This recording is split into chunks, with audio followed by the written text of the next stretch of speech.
അപ്പൊ പലസ്തീനിലെ എത്ര കുട്ടികളെ അമ്മമാരെ മരിച്ചു?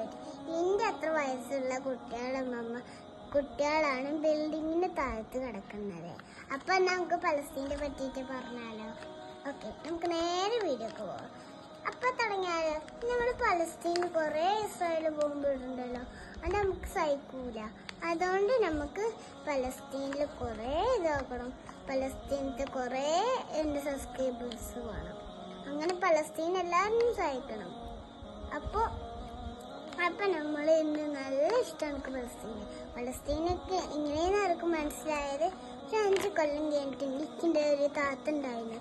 ആ താത്തൻ്റെ പേരെന്തെന്നു റഷീദ എന്നാണ്. പൊന്നു റഷീദ. എൻ്റെ താത്ത റഷീദാണ്, പൊന്നു താത്ത എന്നാണ് പറഞ്ഞത്. ആ താത്ത ഡോക്ടറാണ്.